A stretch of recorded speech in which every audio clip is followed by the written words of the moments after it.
Yo, welcome back to another episode of Player versus Team. And I'm back with my guy, DJ Michael B. What up, man? What up? What up? I'm ready to go. Look, man. Hey, if you missed the show last night, Gentlemen's Talk, I suggest you go back and I had two crossovers. I've never done two crossovers in the show. That was And like they were two unrelated crossovers that made so much sense. and it's But crazy because it tied into a whole nother show. So yeah, but man, hey, welcome to PVT Thursdays. And Moo already introduced me, so I am 1/3 of your co-host. Shout out to Willie, even though he's not here. yes, You know, sir. so I'm ready to get it in. We got a loaded show tonight, and I'm ready to talk about it all. Let's get it, man. We can go ahead and jump right into it, dog. So, as everybody knows, the hot topic is the New Orleans Saints finally clipped Dennis Allen. He's out of there. Now, I wanted to have Willie on here because y'all know he is the resident Saints fan to give us some thoughts about that. And Unfortunate also some for thoughts him. unfortunately for him, and some thoughts about Mickey Loomis coming out and defending the actions of Dennis Allen because there was a lot of turmoil coming out that involved him. But go ahead, DJ Mike B. Kick us off. What's your thoughts on the Saints kicking Dennis Allen to the curb? I think it's right. I think it's a rifle kick to the curb. Reason being is the past 2 seasons, his team has started out hot like it did this year, and they've died off. Mm-hmm. The craziest part about this thing is, when was the last time Dennis Allen got fired? Somebody tell me. That was me when he was working with the Oakland Raiders, not Las Vegas, Oakland. And Moo, since you're so well versed and know your history of football, who was the quarterback when Dennis Allen was working with the Las Vegas Raiders? That would be one Derek Carr. It's amazing how history repeats itself. I'm not saying Dennis Allen can't coach. What I am saying, though, is Dennis Allen can't coach Derek Carr. That's a good point. Because Derek Carr is not a bad quarterback. Trust me, I'm a Texans fan, and I saw David play quarterback for us. That's valid. Derek is not that. He's not a bad quarterback. There's been seasons where he's finished top 5 in the league in passing yards. He's not a bad quarterback. I just think that Derek Carr, a lot like Alex Smith, he developed the rep of not being a good quarterback because he went through so many offensive coordinators in so many seasons. Fair. Nobody believed in Alex Smith after like 3 or 4 years. Like, no, he's not that good. But then when he finally got a offensive coordinator that believed in him and was like, hey, I need you to do this, this, and this, and his role was solidified, Alex Smith took off and did very damn well. Hall of Fame? No. But there is the Hall of Very Good. Yeah. And Alex Smith belongs in that Hall of Very Good. Hey, I agree. So I think Derek Carr belongs in the Hall of Very Good as well. Maybe not a transcendent player, but you don't always need a transcendent player to win a Super Bowl.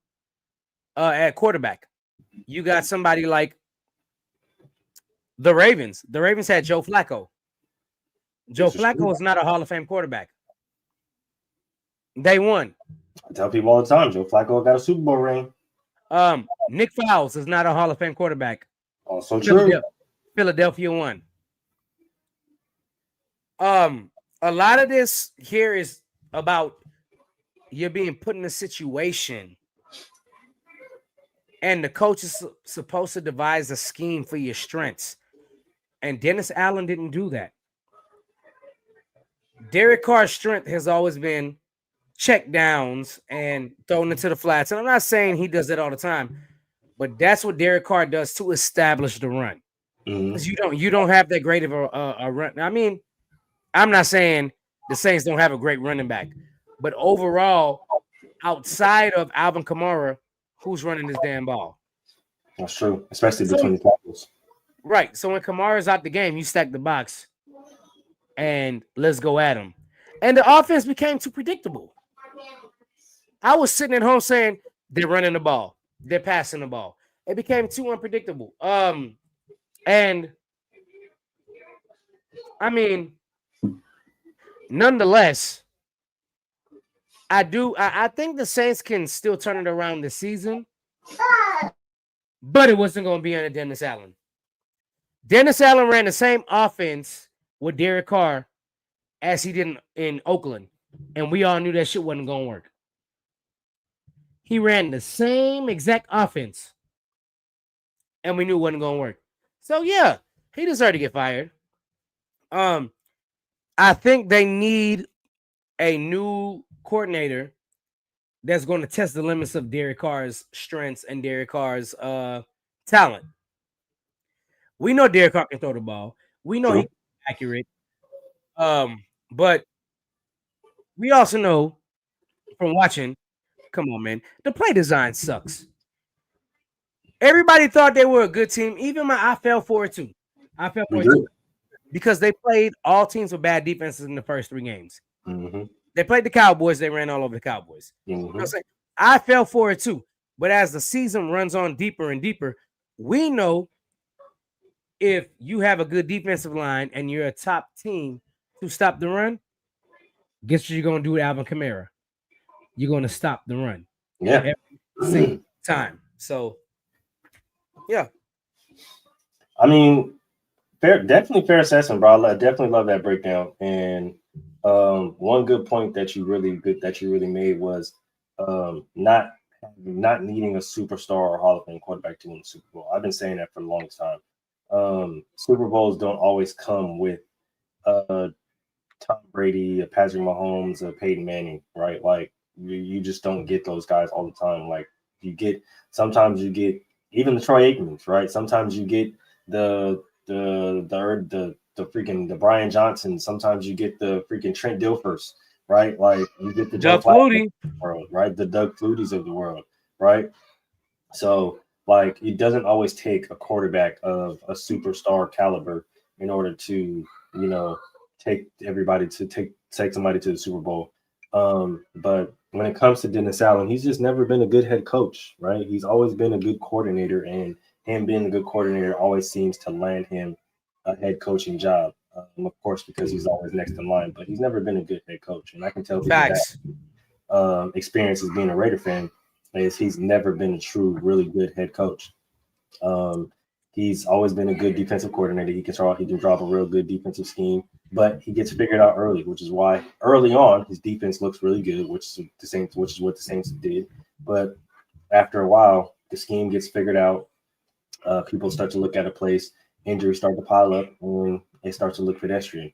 Of course, like you said, the offense had everybody fooled for the first few weeks. They did suffer through a lot of injuries, but that O-line, the O-line isn't good. The O-line isn't good, and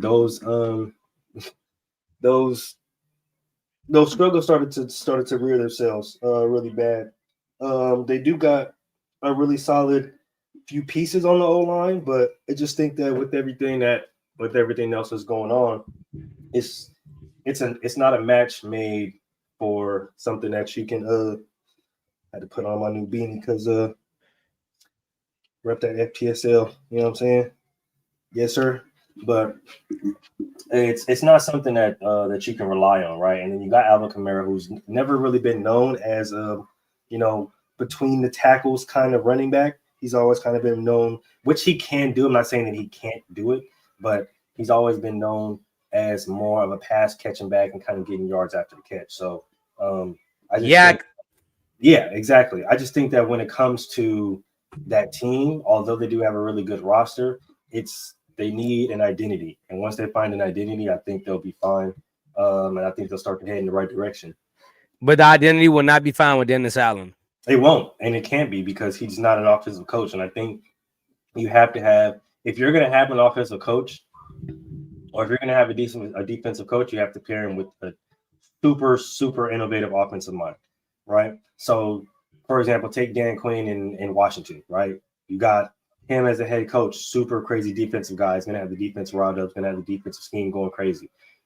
You pair that with Cliff Kingsbury, somebody who's known to be innovative in offense, somebody who's known to be really creative in his offensive schemes. That's a match made in heaven, right? You got Jaden McDaniels looking amazing. Terry McLaurin's looking really good. All those young scary Terry. And then the running game is working, right? And this is a team that really didn't take the time to address their bad O-line play. So there are definitely ways to get around it. So just looking at the Saints, it's something that is doable, but you got to make the right hire at head coach. And that starts with obviously finding which route that you guys want to go in as far as being a team. Are we going to be in a run team? Are we going to be an RPO team? Are we going to be a spread team, an option team, a drop back team? Like, how is this offense going to go, and which direction is it going to play in? They don't know what they want to do. That's exactly why they're losing now. They don't have an identity. Yeah, they don't really know how they want to proceed. So I think that's the ultimate problem with them, along with injuries. So we'll see how they we'll see how it all goes. It's still really early in the season. We haven't even hit week 10 yet. So we'll see how everything goes on and how everything plays out.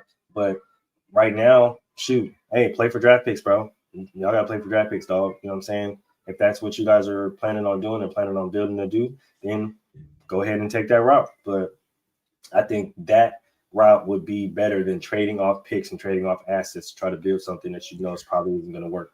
I think that shit as well, just because, okay, Marshawn Lattimore is now gone, which means you don't have a star corner anymore either. I think they should start with the defensive backs and then work their way around the offensive line. If they believe in Derek Carr that much, they should build an offensive line. Speaking of offensive lines, the Texans is another one of those teams. Now, Washington was last year. It was like, you're right here, but you're missing this, this, and this. We all know the Texans are missing. So before everybody sit there and talk about the Texans need to go get another wide receiver, no, they don't. What the Texans need to do is get some goddamn protection for CJ Stroud, and they did that. They signed Patriots lineman. I cannot think of the Patriots lineman name. Good Lord. And they signed another lineman off of free agency. Hopefully this helps. But back to the Saints, you know, I have Alvin Kamara in fantasy. Alvin Kamara's been having a good year fantasy-wise. But Alvin Kamara can only do so much to help the Saints win. Do not be surprised when his contract is up if he goes the Derrick Henry route. So, you know, but I am definitely done with the Saints move. So, what you got up next? You know, I know you got some stuff. What you got up next? When it comes, just to close out, when it comes to the Saints, you know, they're, like I said, they got a lot of young talent. They got a really solid young roster, but it just depends on the identity and route that you guys want to go on and establishing that and getting the right head coach to put that in motion. And I think if they're going to bet on Rattler or Haener and kind of develop that and go with the younger guys, because you have two solid receivers. I do think you need to add somebody else, right? If it's going to be a tight end, which I think Juwan Johnson is really solid, but if it's going to be either a tight end or it's going to be another guy who's, you know, a really good like number 2 to number 3 who can kind of fill that role, I think that they'll be solid. Add another young running back, because obviously you're probably not going to retain Kamara after the season. And then Facts. See how Olave is ultimately going to play out and see how you can proceed with his career, and just how to keep him healthy as far as his concussions go. But it's just going to be interesting to see how that plays out. And shoot, I hope him the best, man. Shoot, I don't see, unfortunately, with Dennis Allen gone, I'm pretty sure that Derek Carr is probably going to be gone either at the end of this season or the end of next season. So we'll see ultimately where he ends up at as well. But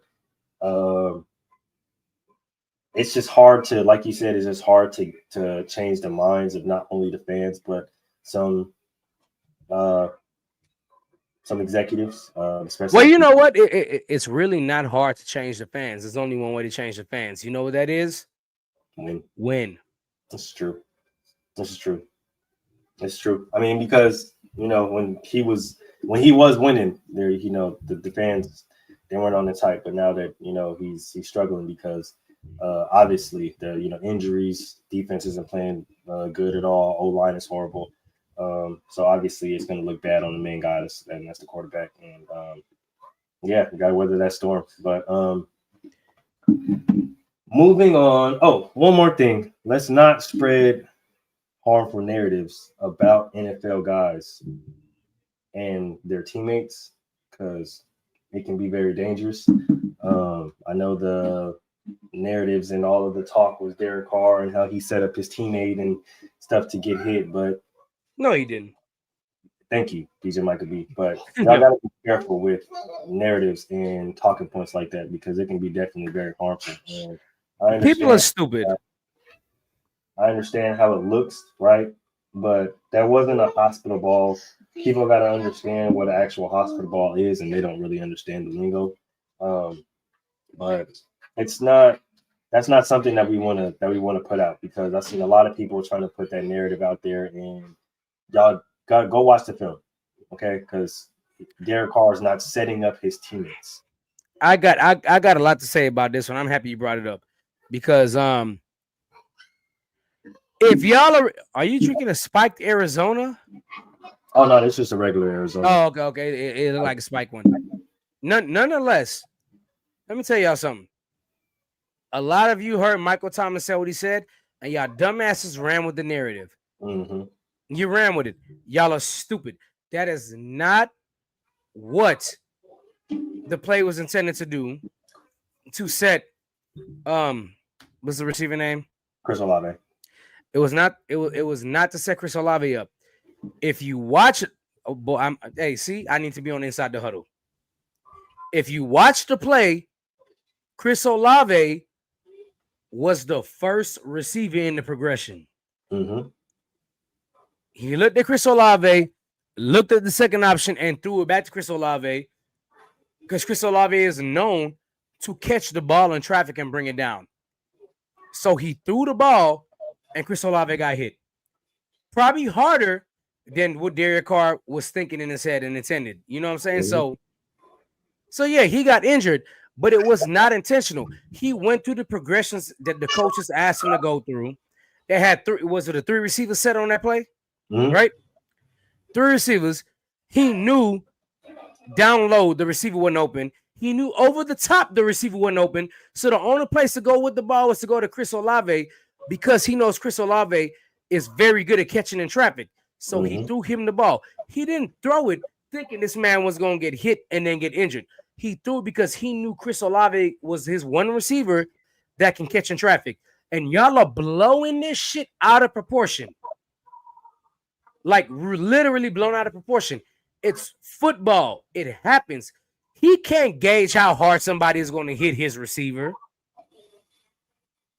Y'all sound ridiculously stupid saying he set him up to get injured. He didn't set him up to get injured. He threw the ball. Chris Olave went up and got the ball. I commend him for going up and getting the ball.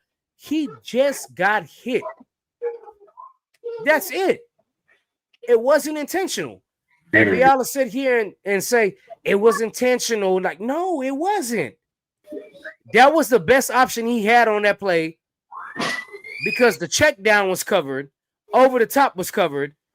And if you know anything about football, the defense was in a zone. In a zone, that's where the hole is when you run an in route right over the. Come on, man. I mean, you cooking right now, dog. You cooking right now, bro. You cooking right now. I mean, I can't combat it because you cooking right now, bro. Like even throughout the zone defense talk, bro. Like he sees it's a single high. Right. Why would I not take advantage of that? You in a 3-wide receiver set, you got single high, which means your guy over the top is probably going to be double teamed when he goes deep, unless somebody busts coverage. Your guy on the bottom is probably going to be double teamed because you're in a 3 receiver set. So Chris Olave is left in single coverage to go in, but if your linebackers don't bite on the QB spy, like they showed to bite, and he threw the pass, he thought the linebacker was biting. The linebacker didn't bite on the QB. So he threw it, and Chris Olave got lit up. It happens. It is what it is. That's what zone coverage is meant to do. The zone coverage right there was flawless. Nobody bid on nothing. Nobody was like, oh, I got to overplay. No, they didn't. Hey, he's not going to get a first down, so I'm going to sit my black ass right here and wait until his ball come over the middle and I'm going to make my move. It's unfortunate he got hit hard and got hurt. Mm-hmm. But that's football. If you know anything about it. And the thing about it is, I hate it when people try to push that narrative because there is a such thing as a quarterback setting up his receiver, but that wasn't it. If a quarterback is reading a specific coverage and sees that coverage and throws the ball in the teeth of that coverage, that is a hospital ball. Like, to me, it annoys me just because everybody's saying, like, oh, he's the reason he got, because Michael Thomas said it, and because Michael Thomas said it, everybody says it, but y'all aren't watching the play. It was a disguised coverage. Let's talk about Michael Thomas real quick, because first and foremost, I don't listen to disgruntled motherfuckers who can't be on the field, bro. Like, correct. You couldn't get on the field because you couldn't stay healthy over a fucking toe and an ankle, dog. Like, I'm sorry to tell you, but nigga, you had 4 good seasons from when you came in the league after at Ohio State, and then after that, you flamed the fuck out. I'm sorry, it happens, bro. Get the fuck over it. But trying to take it out on another player that literally didn't do shit to you is absolutely insane. And you're talking about how he lied and said that you was jealous that Chris Olave was coming in to take number 1. Look here, dumbass. That's why they drafted him. Facts. That's literally why they fucking drafted him, because they was waiting on your bum ass to get healthy. You couldn't. And you never did. So they went out and drafted another guy from your school. That's literally what the fuck happened. You weren't held. You ain't played a full season since 2019. And so what did they do? They couldn't sit up there and wait on your bum ass to get healthy.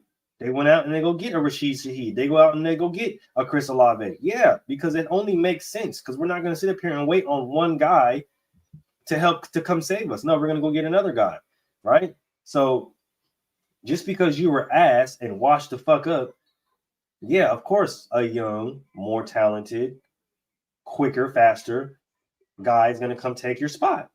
That's receiver number 1. And Chris Olave's brother trying to come on in and co-sign, and everybody, oh, well, look, yeah, he's co-signing, bro. You don't even know what the fuck you're talking about, because you just agreed that your brother should have been starting. So if you're sitting there co-signing on Michael Thomas, are you now saying that your brother shouldn't have been starting over Michael Thomas? Because he should have. Michael Thomas couldn't even get on the field. This is what I know. Michael Thomas will be mad with me all he wants to. I don't give a damn. He can come throw hands with me. Hey, nigga, in the South, guns are legal. You can come do whatever you want to. But here's what I'm going to say. They were right. Chris Olave is better. He's better. And I'm an Ohio State University fan. Not knocking Michael Thomas in no kind of way. I know, but you're too injury prone. Chris Olave hasn't been injury prone yet. And Chris Olave is better. That was absolutely correct. And for everybody trying to sit up there, because I seen that, and that's the reason why I brought this up, because I seen the narrative. Oh, well, Derek Carr sent up his teammates. Bro, he only threw. If y'all want to sit up there and push that narrative, like I said, go watch film. Because Chris Olave's first concussion came from a ball thrown by Andy Dalton, and that wasn't a hospital ball. He just got tackled really, really hard by Kobe Bryant. The second one was a really long ball, a fade ball, in which he jumped up for it and came down on his fucking head. That's not a hospital ball, right? That was thrown by Derek Carr. That's not a hospital ball, though. It's a fade ball. He just jumped up, tried to make a play, and came down wrong. And you had a pretty clear region, as in, like, nobody was around you to really hit you to make your head drive. And so you jumped up, you caught the ball, you landed head first. Came down backwards, and that's what happened, right? The third one, Spencer Rattler was the quarterback. That happened this year. An out route. Was that a hospital ball? You threw in the out route, corners coming downhill, full speed. Boom, helmet to helmet. Chris Olave got concussion. And then now this one. So, like, y'all got to sit up there. If y'all going to sit up there and say that, do your research first. Okay? And stand on them facts too, because we break this shit down over here. Stand on them facts. Go watch film, because I watched all of those games. As soon as y'all started to say that shit, I went back and watched all of those games. And all of y'all are full of shit. That's what I want y'all to know. So just wanted to get that out there before we move on to my bum ass squad of a team, the Las Vegas Raiders. They have finally clipped Luke Dumbass Getsy and the offensive line coach, whose name is irrelevant because I don't give a fuck, and the QB coach, whose name is also irrelevant because I don't give a fuck. Before I let DJ Michael B cook, I'm gonna go ahead and give y'all my thoughts on my team. Okay, it's been very frustrating watching these losers all fucking year. Something told me not for them not to sign Gardner Minshew. Now, I was trying to be optimistic, but obviously it didn't work. So I want everybody to know that I was right, okay? When I told everybody we shouldn't get rid of Derek Carr because we're going to go on a pointless QB carousel search. And now that we're here, I want everybody to know that we need to draft Shedeur Sanders, okay? And or however y'all want to cook it, it don't really matter to me, but we need to draft a quarterback. All right. Now, I understand that we brought OG North back. Okay, he's gonna be more of a consultant because he got his son over there and stuff like that. So I do like that combination, but I'd rather North go ahead and take over the QB job, right? QB coach's job.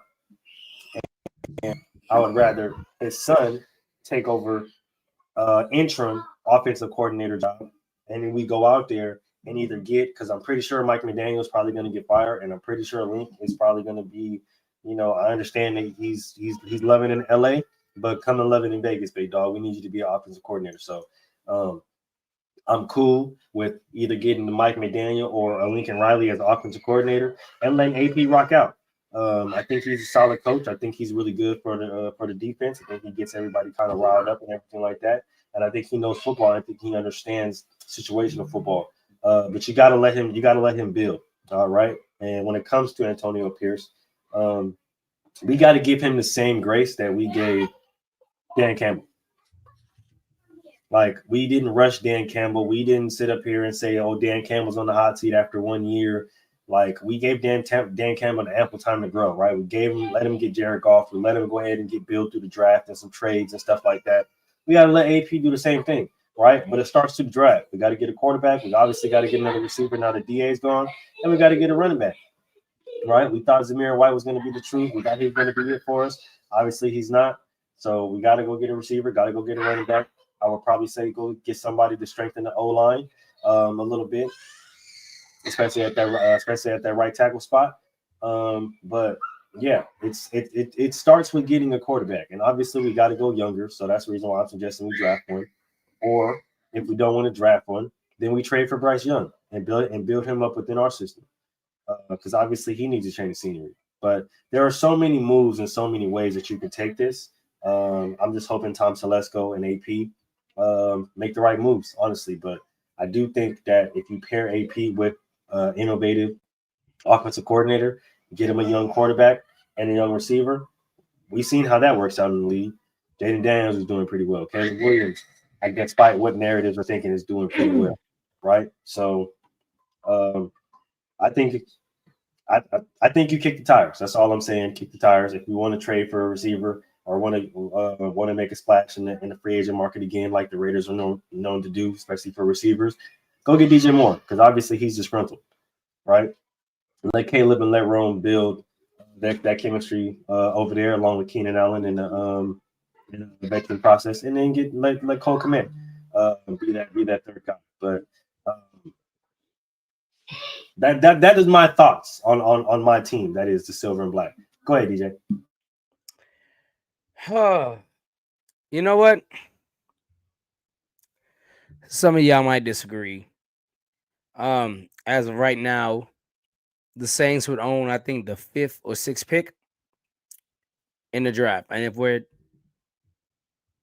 going off of that, they have a chance to get a guy. And Moo's not going to like this, but I mean, it is what it is. Y'all have a chance to get a guy named Michael Williams from Georgia on the edge, and he's a fantastic rusher. I do like him a lot. He's really good. And depending on where y'all fall, though, y'all can get Shedeur Sanders, or y'all can get Cam Ward from Miami. This is true. Granted, I think Shedeur will be the better pro, but Cam Ward ain't no slouch. He's not a slouch. I think Miami should take, not Miami, Lord Jesus. I think New Orleans should take either one of them and just try to make the best out of the situation.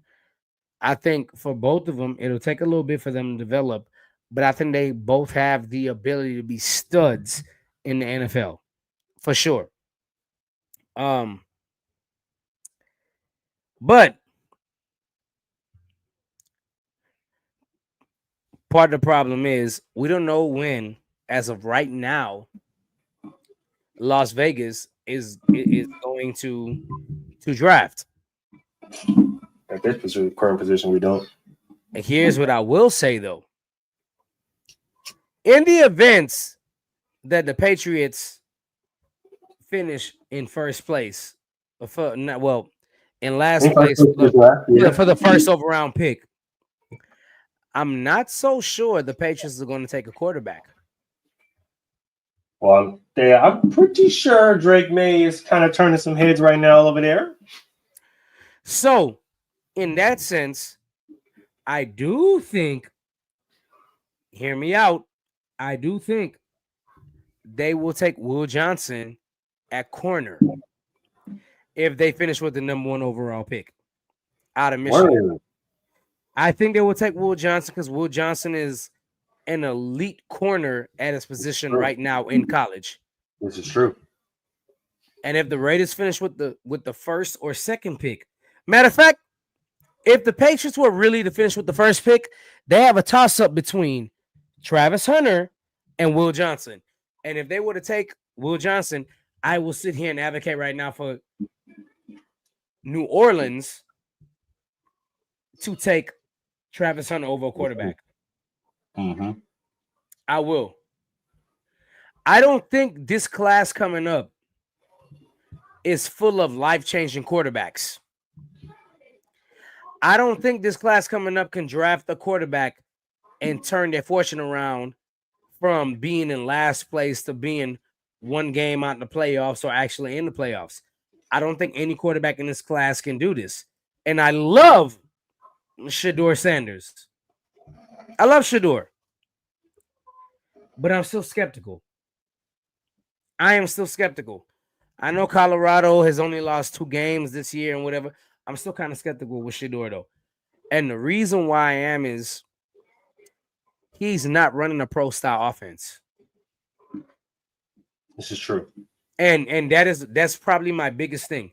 He's not running a pro-style offense, so when he gets to the NFL, he's going to have to learn how to sit his ass in a pocket for once. Because you're going to come to the NFL, you're not going to have a good offensive line. You're not going to have a receiver or a top 10 cornerback or receiver like Travis Hunter. You're not going to have that. What you're going to have is you're going to be drafted high and you're going to come in with a bunch of, I hate to say a bunch of guys because I don't like to classify them as that. Because if you make it to the NFL, bro, you made it to the NFL. Yeah, you're good. But you're going to play with a bunch of very good people or by NFL standards, average people. Listen, you might play with average people and you don't have these top guys. And we necessarily don't know how good you are just playing quarterback when you don't have a top receiver or corner in Travis Hunter. I need Shedeur to understand you have the number 1 player in college football right now. This dude, Travis Hunter, is elite on defense and elite on offense. Mm-hmm. We don't know how good Travis Hunter's going to cross over to the next stage, or where he's going to be more important to. But here's what I'm going to say: Shedeur. What was the other quarterback I called out? Shit. But him and Shedeur will be neck and neck, and I don't know who's going to get picked first. But I don't think New Orleans needs a top 5 quarterback in their class. They have Derek Carr. Derek Carr is a top 15 quarterback. They have Alvin Kamara. Alvin Kamara is a top 5 running back. Oh, they still got Honey Badger. Honey Badger is a top 10 cornerback. They still have a really good defense that's ranked top 10, but they can't put up the points. Listen to what I'm telling y'all, dude. You guys do not need a quarterback. The least of your worries right now is quarterback. Derek Carr is not a mobile quarterback. You have to protect him so he can attack from the pocket. And if you can do that, Derek Carr will be a top 10 quarterback in the NFL. Because we've seen it. We've seen him have a line, and we've seen the talent. And I'm looking at these quarterbacks prospects coming out of college right now. So Cam Ward, Shedeur Sanders, Quinn Ewers, Carson Beck, Jalen Milroe, Garrett Nussmeier, Drew Alster, Kyle McCord, and Miller Moss and Jackson Dart.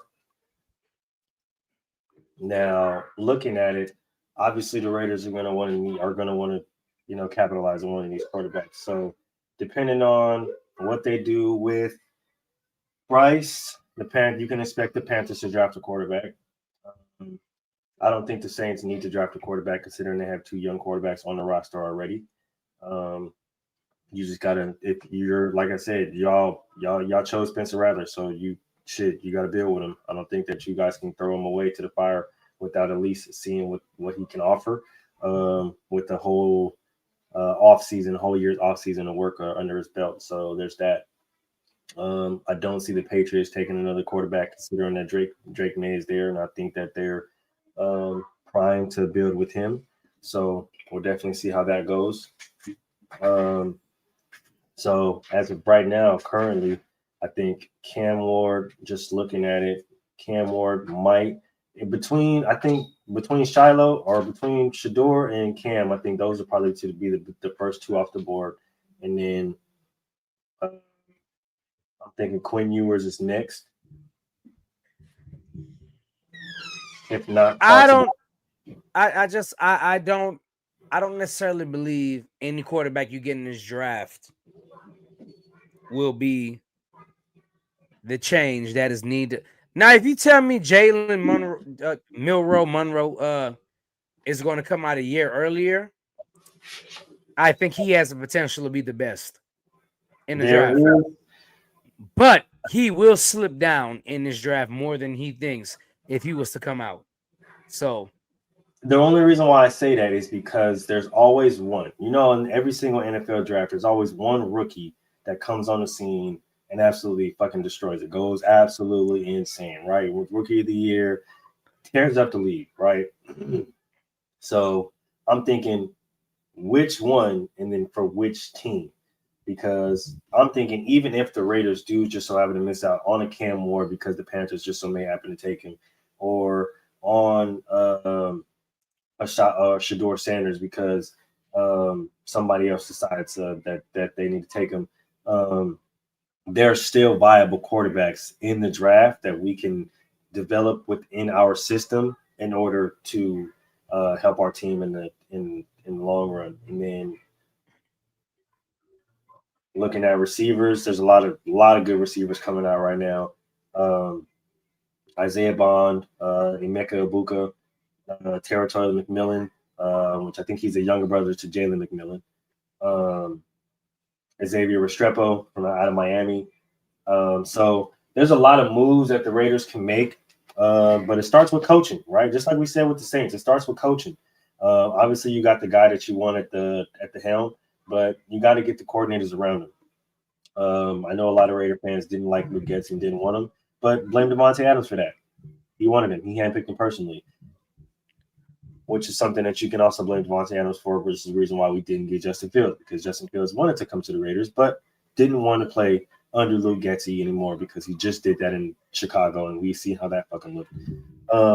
So, like I said, you got to get a young, you got to get an innovative, or maybe just not a young, get an innovative play caller.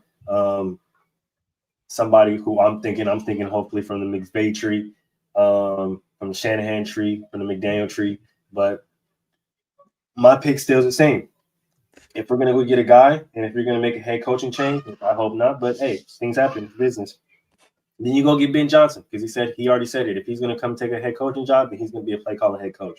So expect him to be in basically another Andy Reid, and another Sean McVay, another Kyle Shanahan, right? Another Mike McDaniel. Somebody who's going to want to be at the helm, who's going to want to play, who's going to want to have to play, who's going to want to be the play caller as well. And he's going to have an offensive coordinator, but it's just going to be more of a consultant kind of guy, more of an assistant. But if that's the case, I say go with him or go with Jim Bob Otten, right? Stefanski in Indianapolis is a really good play caller. But obviously Jim Bob Otten, he has some really good insight and has some really good and has some really good play calls and has some really good schemes, considering that he had Joe Flacco and Gardner Minshew looking good enough to get, signed and put in other places. So I hope it all works out for the Raiders, honestly. I just want to see my team do good and start giving me heart attacks and heartbreaks every single week. But, hey,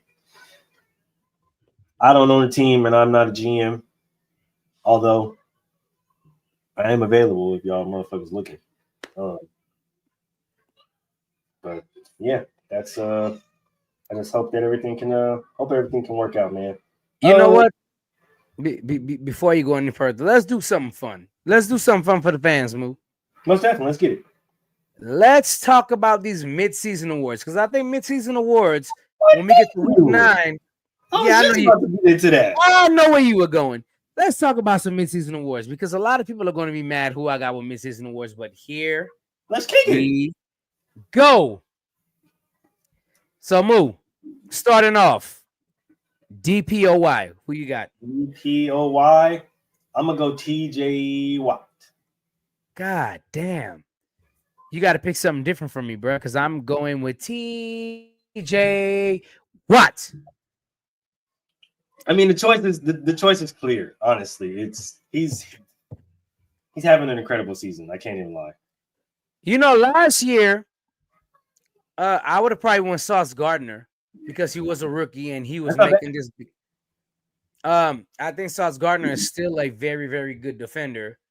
I just don't think to equate pass breakups to sacks. It's not fair. He has to get the interceptions to match. Right. People don't throw at you, so. Anything but Trayvon Diggs, because he didn't deserve that shit when he wanted. Most turnovers. That's cool, but you also gave up the most fucking. You know what? Let me not stop. Let me stop. I don't want to make sense. I go 7 years about that. Never mind. Comeback player of the year. Comeback player of the year.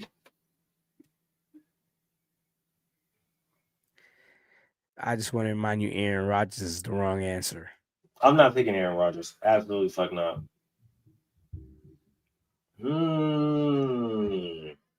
This one might be a tough one. I'm not gonna lie to you.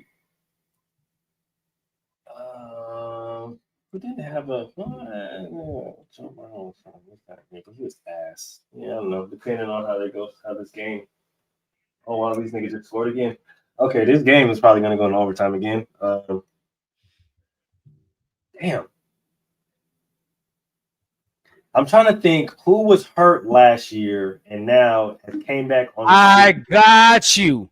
My comeback player of the year is none other than my personal, I tell y'all this all the time, my personal cousin, Kirk Cousins, who tore his Achilles last year and didn't play for most of the year and has come back this year and has have the Atlanta Falcons balling.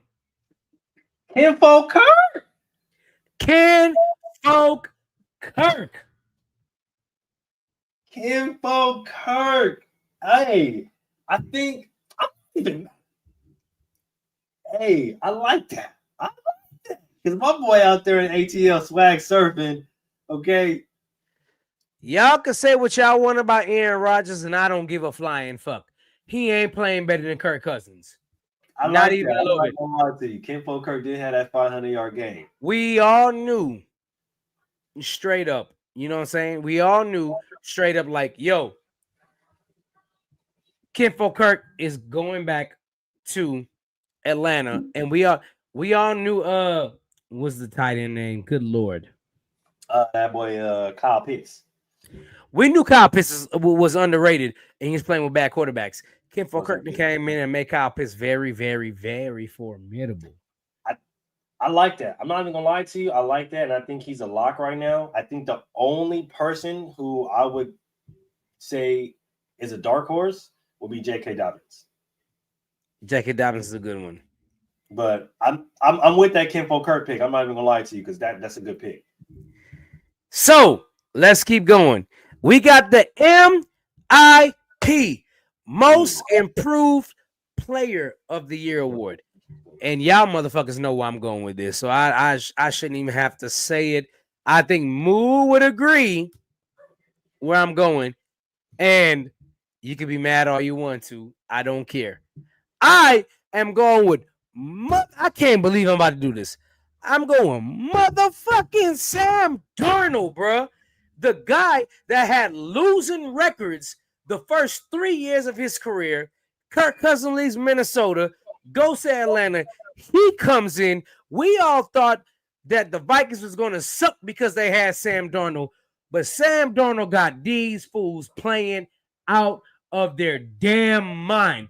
Justin Jefferson is going crazy. Jordan Addison is going crazy. I don't want to hear nothing about this man on deserve most improved player. Hey,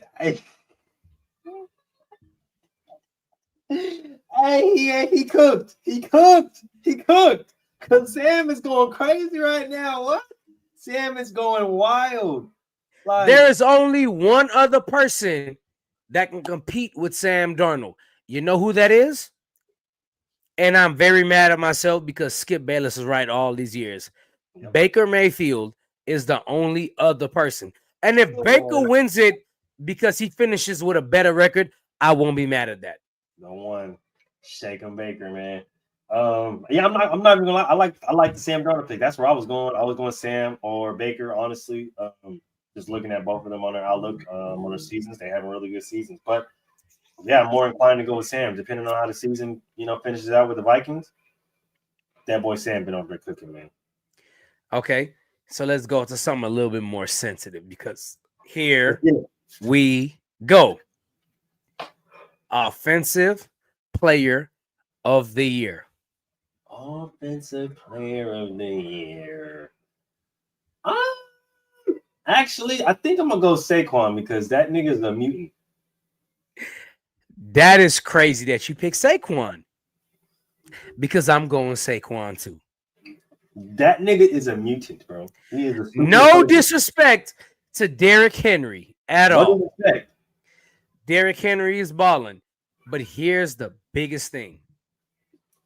The biggest thing here is Philadelphia relies more on Saquon than the Ravens rely on Derrick Henry.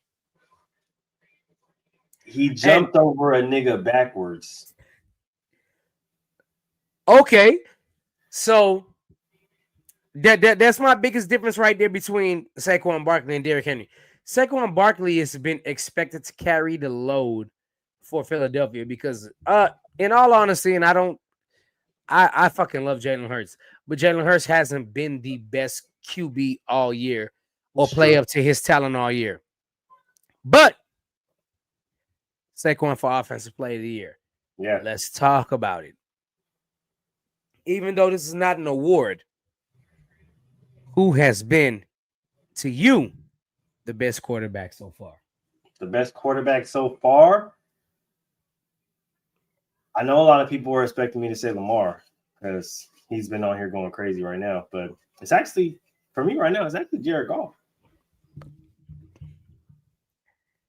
Is that your final answer? I'm locking it in. Final answer 500, Stan.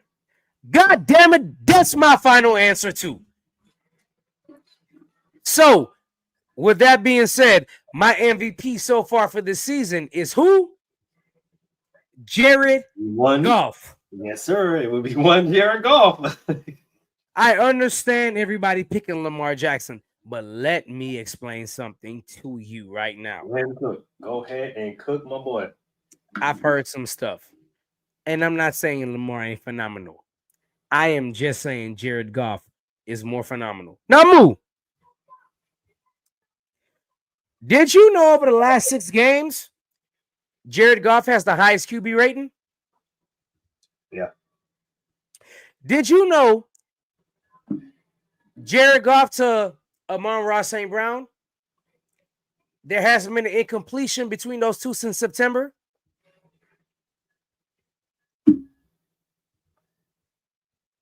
Go ahead and cook, my boy.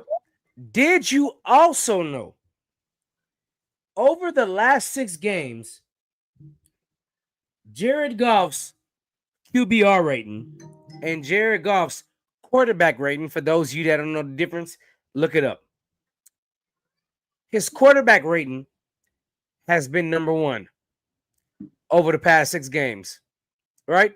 That's pretty good, right? This is true. But I'm going to give you a better. If you keep up with QBR over the past 6 games, Jared Goff has the best QBR rating over 6 games ever in NFL history. In NFL history. Did you also know that Jared Goff and Amon-Ra St. Brown are on pace right now? I don't think they'll do it, but they're on pace right now to be Matthew Stafford and Calvin Johnson's single season receiving record. Mm-hmm. This is a fucking no-brainer to me. And I love Lamar Jackson. I absolutely do. But this is a fucking no-brainer. We are witnessing somebody that Jeff Fisher almost destroyed. Yeah. Like literally. Yeah. Y'all don't remember, bro. I remember Jared Goff went to the Super Bowl. I want y'all to remember they traded Jared Goff for who? Matthew Stafford. Stafford. Obviously, that paid out in the Rams' favor. The Rams did win the Super Bowl. It is what it is. But I also said that day, I'm not mad at the Rams doing what they had to do to win the Super Bowl, but they jumped the gun too soon on Jared Goff, because I said I think Jared Goff could bring multiple Super Bowls because of his talent. Mm-hmm. People were like, no, he ain't good enough. And I was like, what the fuck has he shown you that he ain't good enough? And people flooded my inbox. And I was just like, no, I just think this guy here has the intangibles. Mm-hmm. He's really good. Nobody wanted to believe me besides Jeremy, Mr. GQ himself. Nobody wanted to believe me. But I told everybody, I was like, no, I'm telling you, this dude has talent. Mm-hmm. And nobody wanted to take their chance and give him a chance. This and that. All right, cool. I go to LA. Got to LA, did this. All right, cool. Since y'all don't want to give me a chance, I'm going to go to one of these lower class teams in Washington that only needs a quarterback and show you how it goes. I'm sorry, Detroit, and show you how it goes. And that's how it went, right? Because that's why I said a lot of people forget Jared Goff took the Rams to the Super Bowl. Like him, McVay, Gurley, them boys went to the bowl. They lost ultimately to the goddamn Patriots, but they went to the goddamn Super Bowl. And ultimately they lose a lot of the guys on that roster. They start to get injured. right? But then they retool. Now, if you wait and retool with a Jared Goff, who's to say he's not doing what he's doing with the Rams that he's doing right now in Detroit? Matthew Stafford for Jared Goff will be forever the most even trade. I think so. Because Jared Goff is exactly what Matthew Stafford was when he came in the league. Canning arm. We all know he had talent, but we knew he was turnover prone. Matthew Stafford won all them years, finally won a Super Bowl. I think Jared Goff will win 1 or 2 Super Bowls before he retires. I think he got at least 2 in Detroit. I think Detroit at least wins at least 2 under Dan. And not only that, he has 2 really, really good corners on defense. But most importantly, he has really, really 2 good running backs, dude. Yes. He has Gibbs and Swift left the Eagles and came over there. Granted, the Eagles replaced Swift with Saquon Barkley. And who can fault the Eagles for that? That's true. It's Saquon. But Swift was a really good running back for the Eagles. He's a Pro Bowler. DeAndre Swift went to Chicago and they brought in David Montgomery. Oh, I'm sorry. David Montgomery. I'm sorry. You're absolutely right. David Montgomery.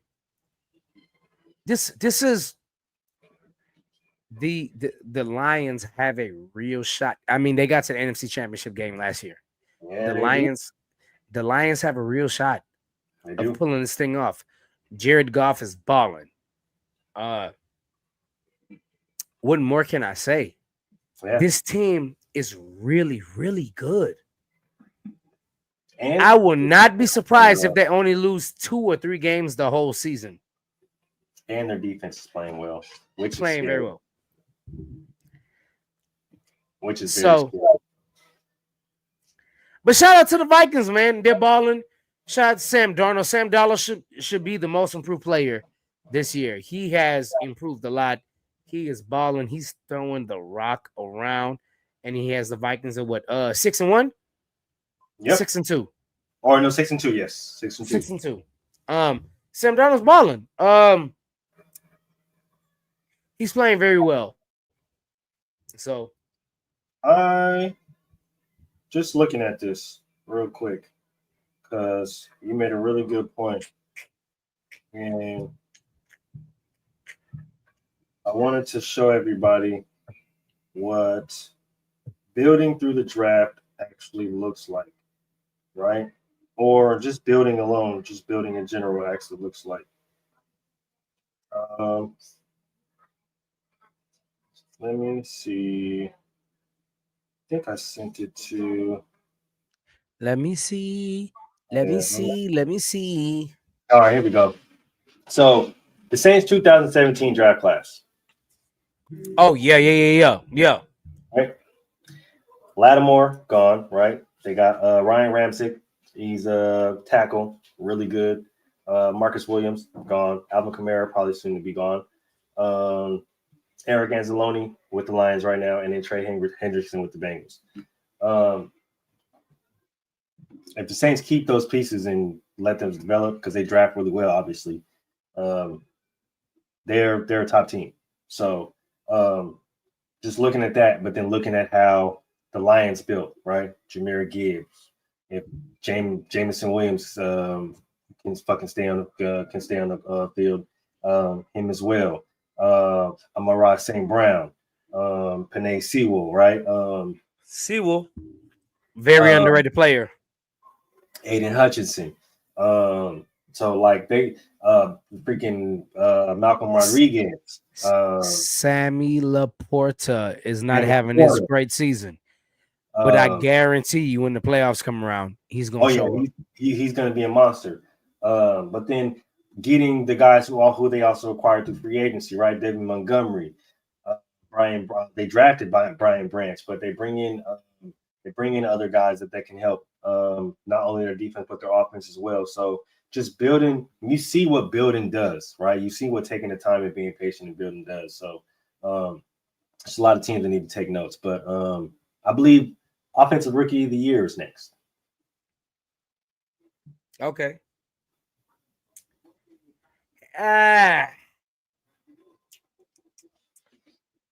Go first. I need some time to think about this.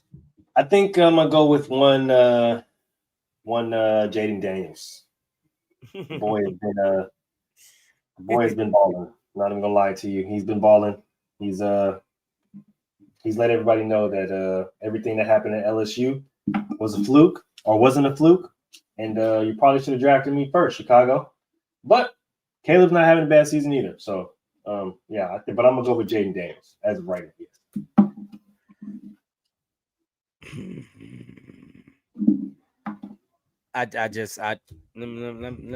You know what?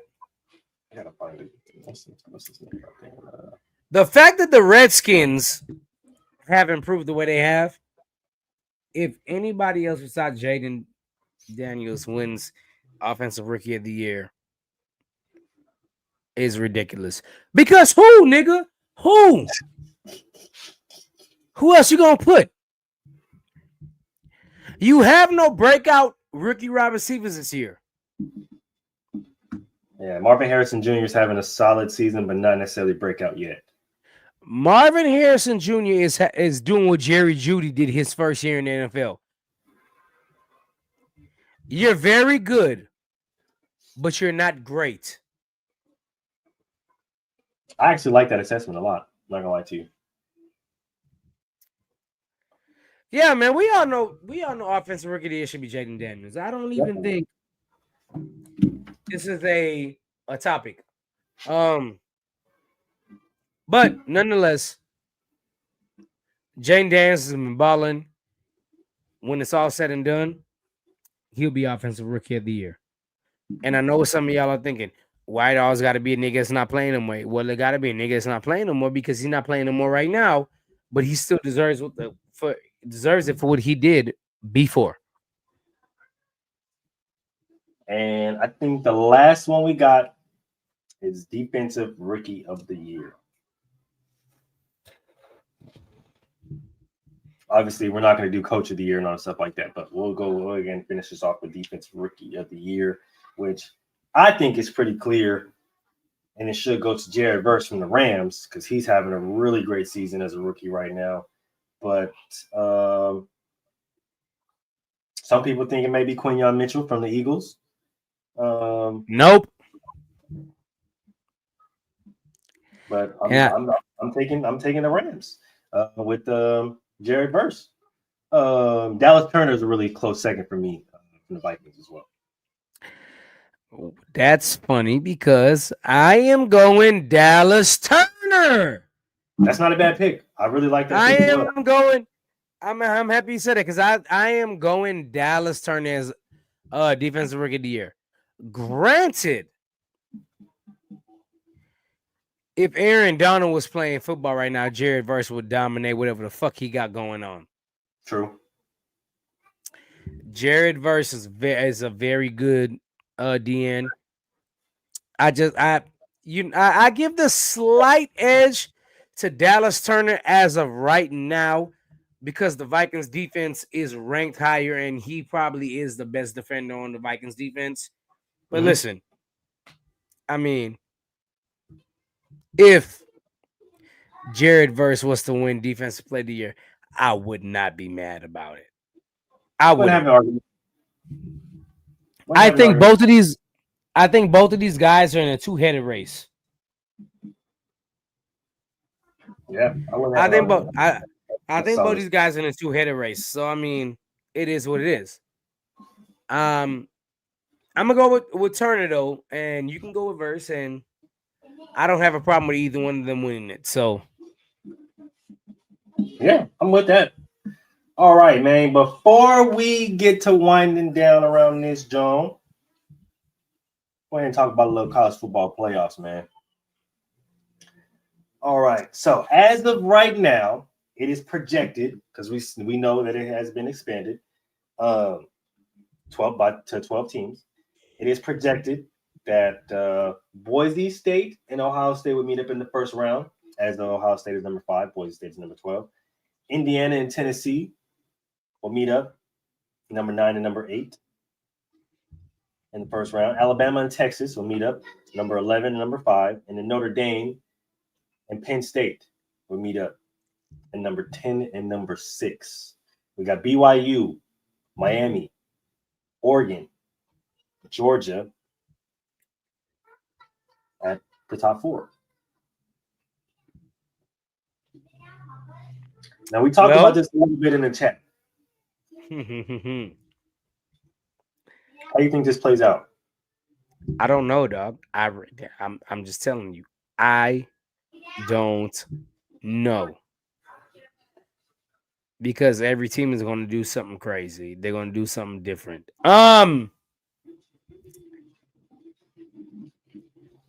My biggest concern with this is we don't know how the bye weeks work. Because granted, whenever you showed me the bracket earlier, you was like, well, BYU, they're number 2. But they were number 2 in the college football playoff. But Ohio State was number 2 in rankings. In the rankings. And BYU was number 9. So I don't know because I don't know the criteria here. That's fair. Honestly, that's fair because just looking at it, we don't know how the season's going to play out, right? And at this current point in time, niggas can't lose. Like, if you're in the top 12, at this point in time in the season, taking a loss is bad. Games are going to start to get more tight. Games are going to start to be more ranked. So taking a loss is really bad. So Georgia can't take another loss. Ohio State can't take another loss. I don't think Oregon can afford one loss. Texas definitely can't take another loss. Like, depending on how the rest of the season turns out, a lot of these teams may not even be in the spot that they're in right now. No, and that's a fact. That's a fact. So, and thinking about this though, right? Okay?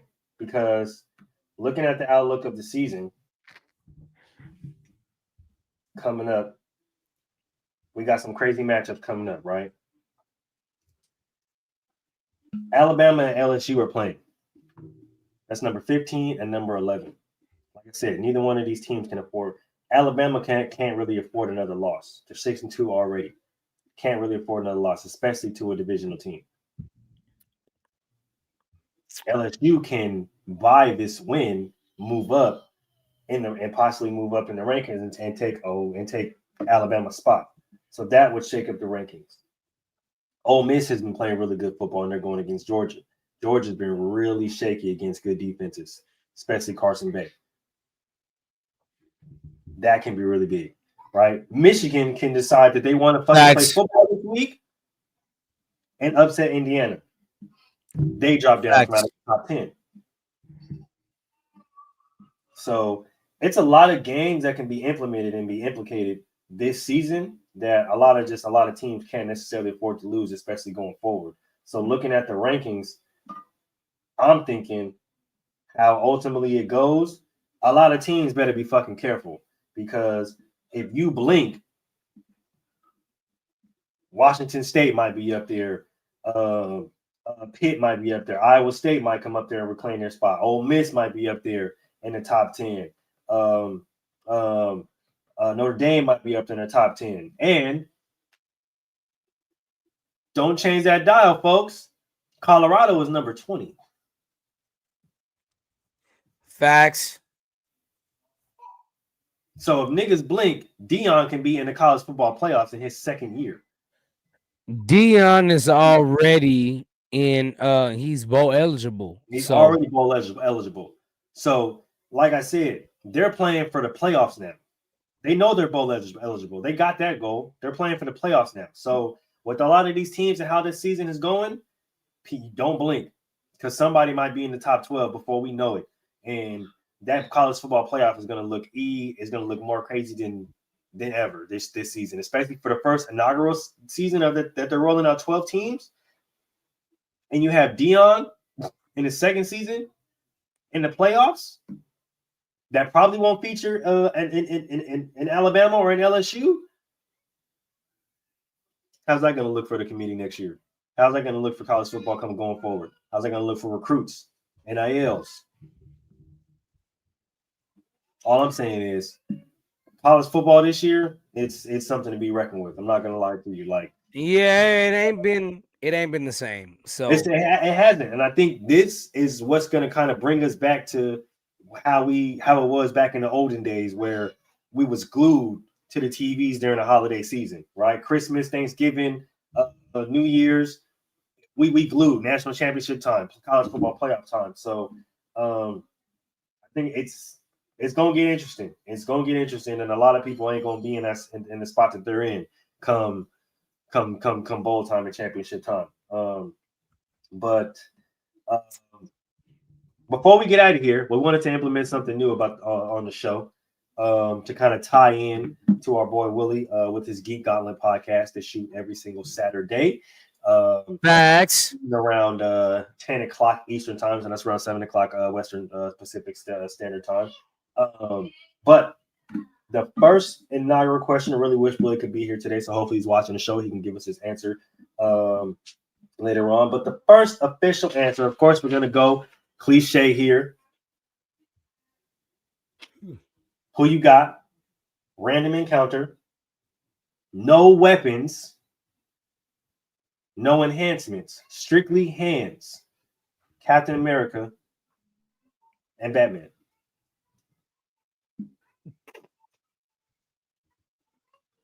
Woo! Actually, this isn't hard for me. I'm going Batman. Batman knows over 192 styles of martial arts. I love that you said that. I despise Captain America, by the way, so everybody should know my answer. It is the inevitable Batman. The Dark Knight. It is Batman. We will be implementing some of these questions. They will be coming at random times during the show. I may stop the show in the middle of the show and ask the question. I may pop it at the beginning of the show. I may pop it at the end of the show like I just did. You never know. So y'all already know what it is. Before we get up out of here, we can get them final thoughts. Go ahead and kick us off, BJ. Appreciate everybody having me here every single week because I did not start off on this show. I started off on the Monday show, Bats to the Basket, and I moved over here. So while I have your attention, make sure you tune in to Bats to the Basket every single Monday. You got Moo, you got Troy, and you got Boo Up. They'll be breaking down games and everything. Wednesdays, we got the one and only Gentleman's Talk. Me, myself. You know, I gotta count myself twice. Me and myself. Mm-hmm. You got GQ, Outlaw, every now and then Moo, and of course, Mr. Gent. We got it right here on From the Sidelines. And of course, Thursdays you got PBT right back here. You got me, you got Moo, and you got Willie. We're gonna keep bringing that sports entertainment, and y'all gonna keep liking and subscribing. Thank you. But of course, on Friday, tomorrow, and the next Friday, we got the show I call the best damn football show on the internet, period. And that phrase was coined by who?